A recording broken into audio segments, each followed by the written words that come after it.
नमस्कार, राज की बात में आपका स्वागत है।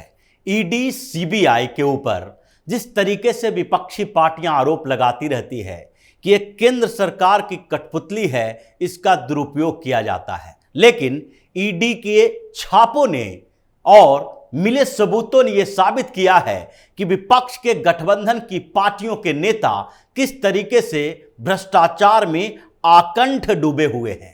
बड़े बड़े नेताओं की बात कर रहे हैं, चाहे पार्टी का प्रदेश अध्यक्ष हो या मुख्यमंत्री का राजनीतिक सलाहकार हो या मुख्यमंत्री का भतीजा हो या पूर्व मुख्यमंत्री का भांजा हो, ये सब के सब कैसे करप्शन में, भ्रष्टाचार में आकंठ डूबे हुए हैं, ये सारे सबूत ईडी के पास है। इसलिए 5 राज्यों में जो ईडी के ताबड़तोड़ छापे पड़े हैं, उससे विपक्ष में हलचल मच गई है। ममता बनर्जी परेशान हैं, बौखलाहट में बात कह रही है कि ईडी ने उनके भतीजे अभिषेक बनर्जी को जबरदस्ती फंसाया है। और जब ममता बनर्जी ये बात कर रही हैं तो उसके बाद ईडी ने ऐसे सबूत दिए हैं कि ममता बनर्जी को मुंह छुपाना पड़ जाए, क्योंकि ये सबूत सामान्य नहीं है, ये सबूत दस्तावेजी हैं, ये सबूत डिजिटल एविडेंस के तौर पर हैं। इसमें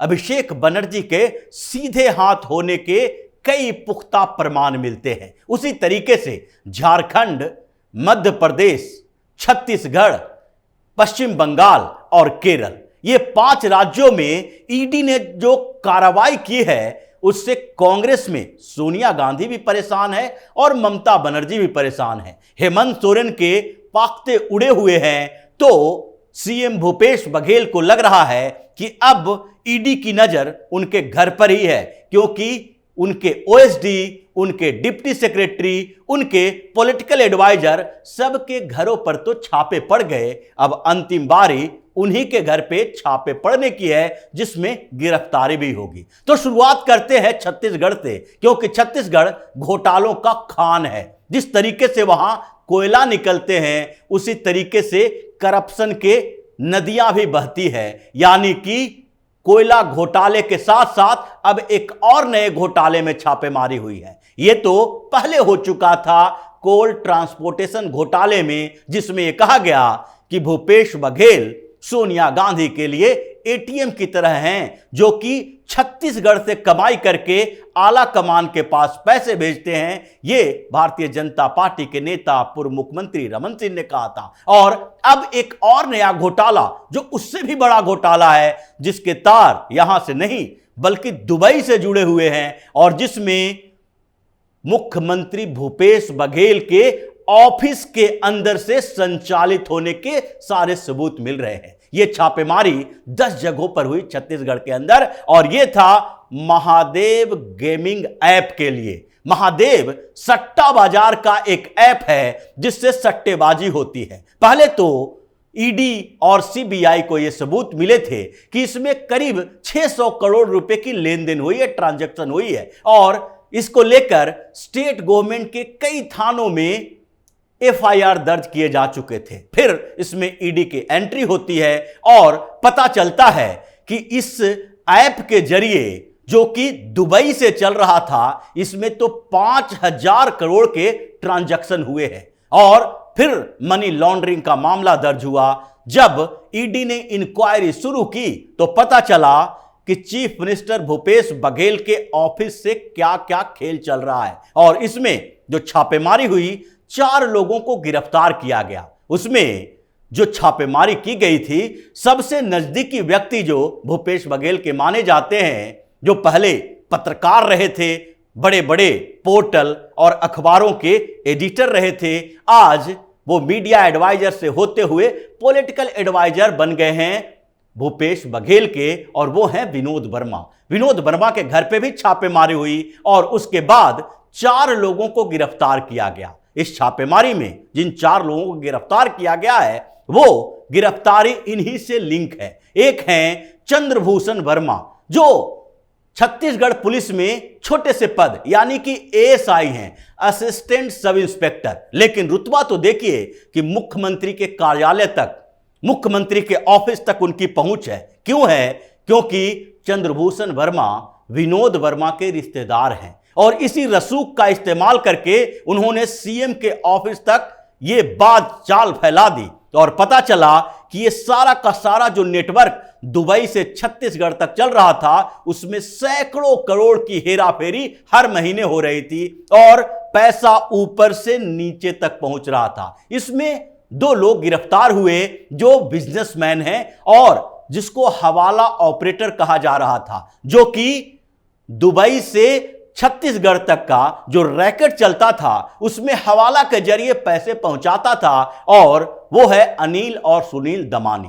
ये दोनों का काम ही था कि छत्तीसगढ़ के बड़े बड़े रसूख वाले, यानी कि चीफ मिनिस्टर उससे अलग नहीं है, वहां के ऑफिस के जब 2 ऑफिसर ऑन स्पेशल ड्यूटी और पॉलिटिकल एडवाइजर फंसा हुआ है तो ये सीएम से छुपा हुआ नहीं है। सीएम इन लोगों को सेव कर रहे हैं, इनके बारे में बोल रहे हैं कि ये अमित शाह ने हमें बर्थडे का गिफ्ट दिया है, क्योंकि जब छापेमारी हुई तो उस दिन भूपेश बघेल का बर्थडे भी है, तो इसीलिए ये गिफ्ट जो मिला है ये हम इसे स्वीकार करते हैं। लेकिन स्वीकार करना पड़ेगा, ये आपकी मजबूरी है, क्योंकि आपके ऑफिस से पहले भी कोल ट्रांसपोर्टेशन घोटाले में जो सौम्या चौरसिया की गिरफ्तारी हुई, 50 करोड़ रुपए उसके यहां से पकड़े गए, जो डिप्टी सेक्रेटरी आपकी थी। पहली बार छापेमारी हुई, आपने हटाया नहीं, दूसरी बार छापेमारी हुई, गिरफ्तारी का नौबत आया, आपने हटाया। और वो जो पूरे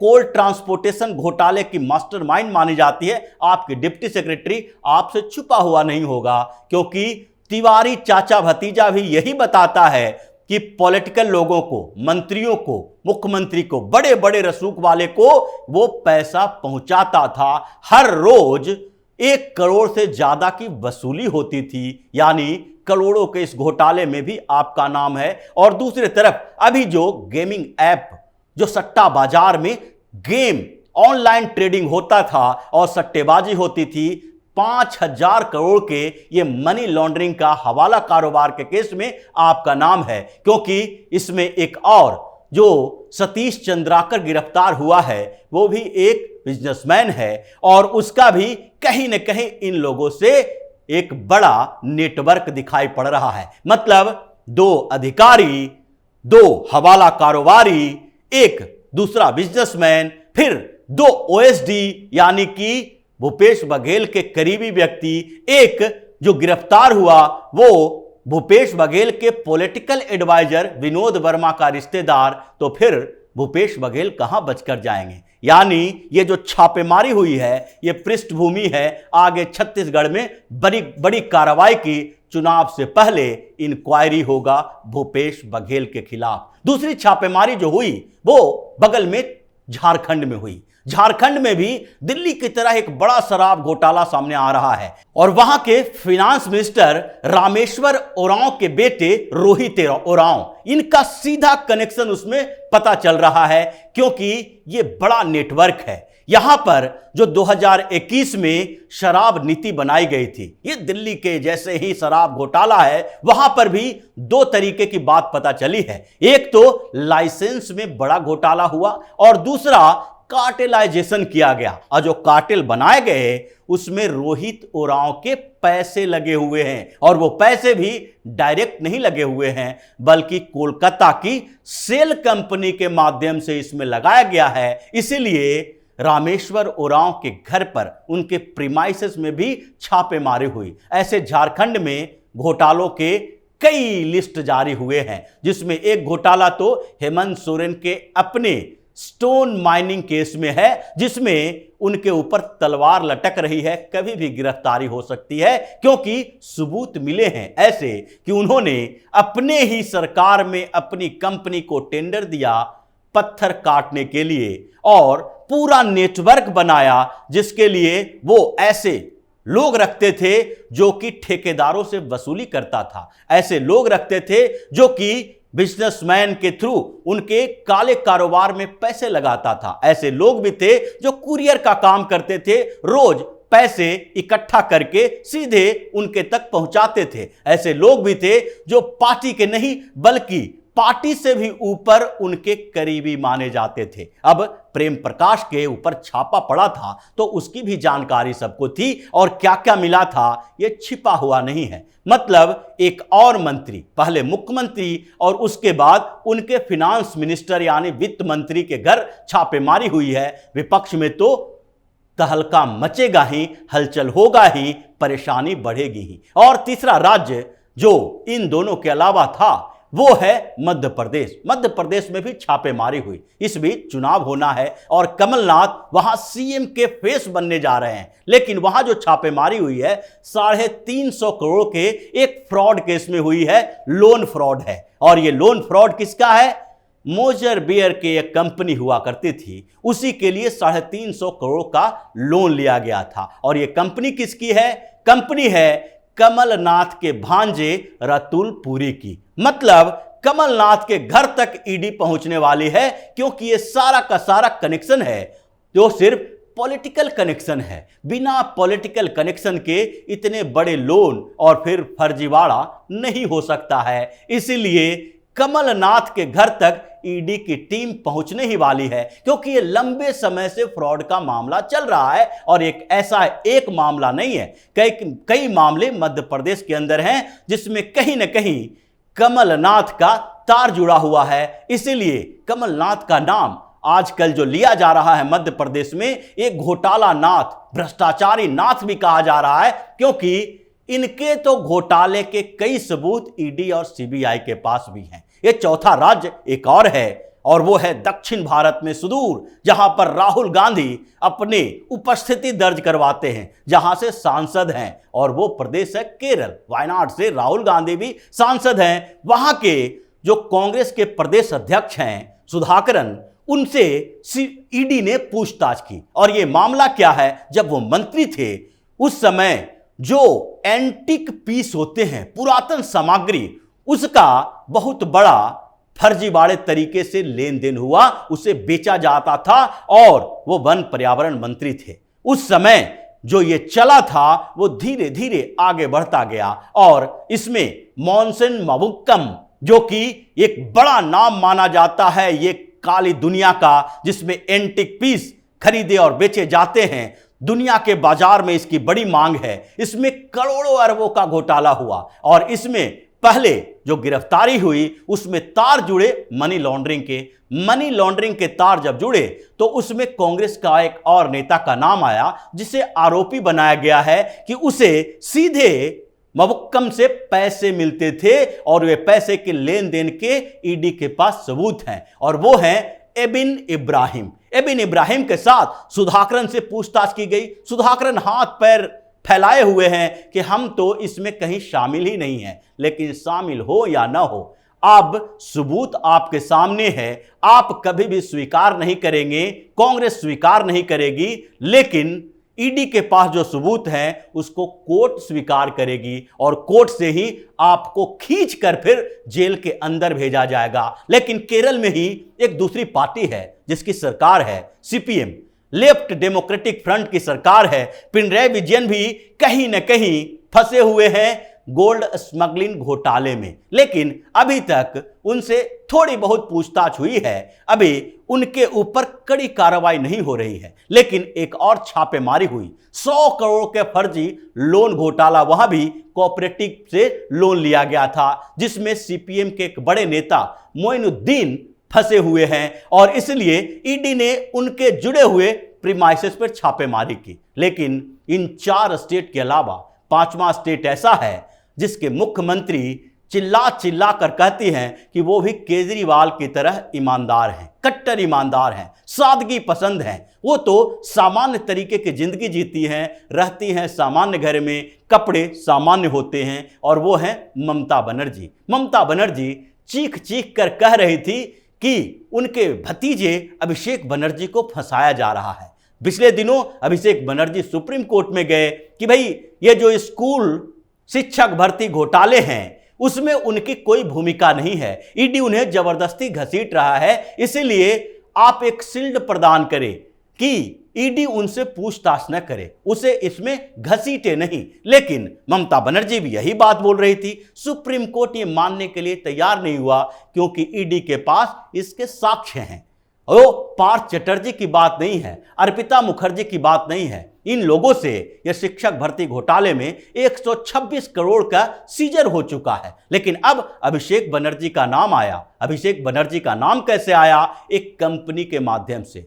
पिछले 21-22 तारीख को इस ईडी ने छापेमारी की थी और वो छापेमारी leap and bound private limited के ऊपर हुई थी। अब जब वहां से दस्तावेज मिले, कुछ जो डिजिटल एविडेंस मिले, उससे पता चला कि इसमें कौन कौन शामिल है। Leap and bound private limited के सीईओ सुजय कृष्ण भद्रा को गिरफ्तार किया गया। ये उस कंपनी के चीफ ऑपरेटिंग ऑफिसर थे। वो कंपनी 12 से 16 तक वो चीफ ऑपरेटिंग ऑफिसर रहे, लेकिन उस कंपनी से एक और नाम जुड़ा हुआ था, क्योंकि उस कंपनी से जो हवाला के जरिए पैसे भेजे गए, जो ट्रांजैक्शन किए गए, वो सस्पिशियस था और उसमें स्कूल भर्ती घोटाले के तार जुड़े हुए थे। लेकिन जब पता चला कि इस कंपनी के सीईओ तो भद्रा हैं, लेकिन सीईओ चीफ एग्जीक्यूटिव ऑफिसर कौन है?